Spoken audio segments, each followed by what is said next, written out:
Well, hello, friends. Mark Holmes here with my buddy Cowboy Joe Boo. And as always, thank you guys for watching, commenting, and subscribing to the Joe Boo Sports Report. Without you guys, this literally does not work. Let's see. Let's get open for business. I know it's not as bright as usual. Got to figure that out. But doing actually a little test here. Just got the second monitor hooked up, seeing how well it's working. Got to get some different plugs to hook up the sound for it. But just doing just a little test, just make sure everything looks okay before we do our live stream tomorrow night. And be sure to tune in tomorrow night because it's going to get busy. It's going to get crazy. There's going to be all kinds of stuff going on. So you don't want to miss anything because tomorrow, in fact, basically 2 hours and 30 minutes away from right now, the NFL tampering period starts. And that's where it's literally legal to start talking to free agents. Now, we know that the Cowboys are interested in definitely still signing safety.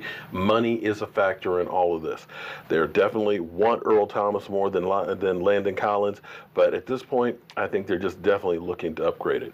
Now, one more final note. We have to take care of a little bit of business here.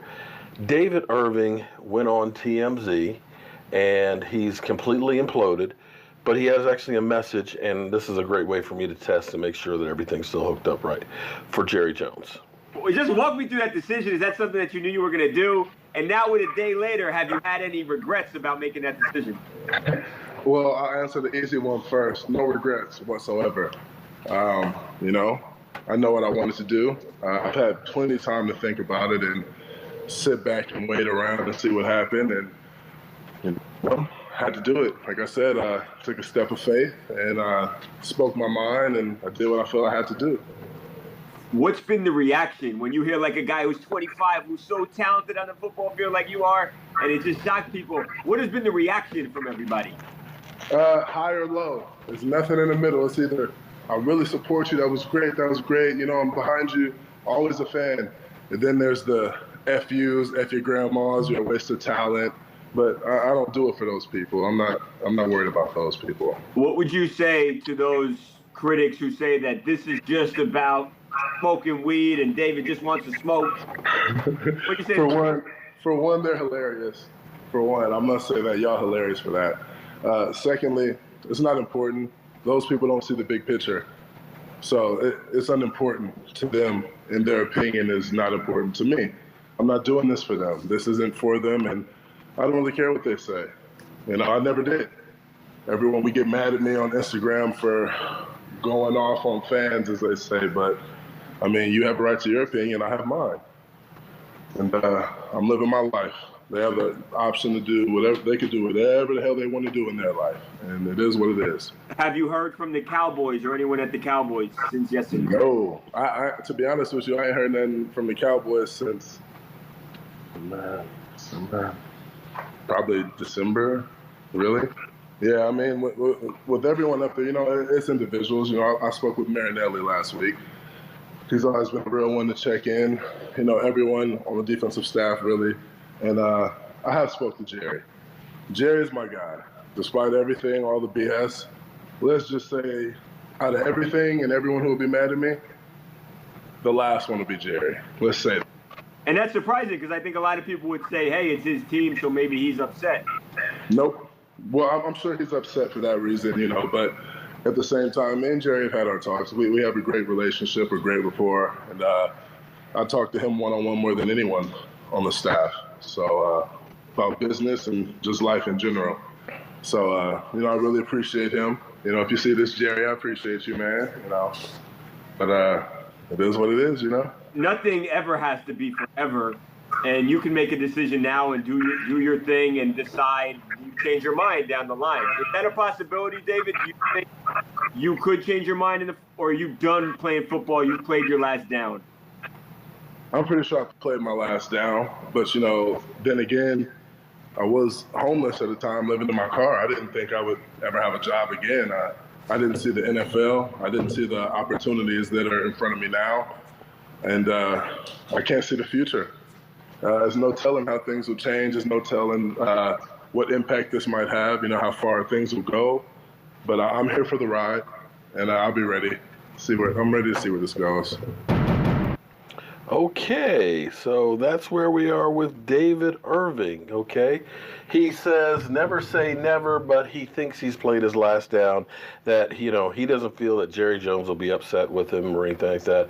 I wish him the best of luck. Hope he can get himself together, and I hope he decides that, or if he decides that he wants to get back into football, that it's not too late, because the guy, you cannot argue with the talent that he has, but not everybody wants to do it. It's a tough sport. But one other note before we get out of here for tonight, that is on Cole Beasley. We talked about Jason Garrett being at Duke without, of course, his quarterback, without Tony Romo, and looking kind of sad.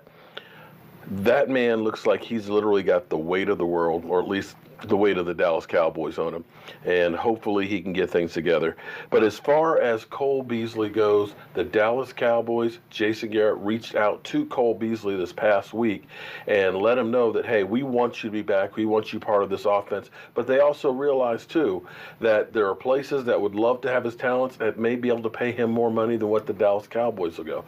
So I think what they're doing is they're giving Beasley an opportunity to go out there, see what's there, and maybe come back and say, hey, look, here's what I can get, this place, that place. What can you guys do?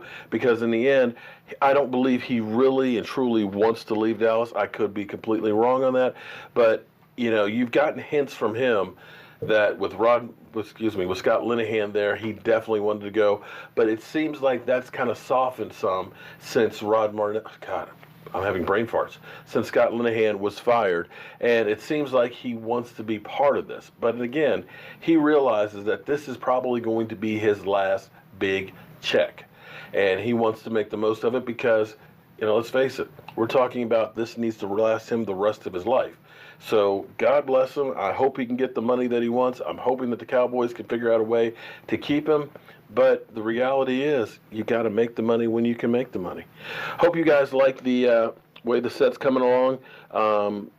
There's a lot of stuff for me to learn how to use here, but if I can actually get it down pat, start being able to Skype in with like E2 Blue and DMV or Law and Vosh or Philly 500 and the stinking New York Giant fan, or heck, maybe even Michael will Skype in with me. This will be actually kind of cool, and this was just a little test run here to see if everything's going to work. But as always, I want to thank you guys for watching, commenting, and subscribing. And we'll see what happens, because it might get crazy between now and tomorrow morning. Hope you have a great night and get ready for action. So get your sleep tonight. I'm Mark Holmes with Cowboy Joe Boo. And I will see you guys soon.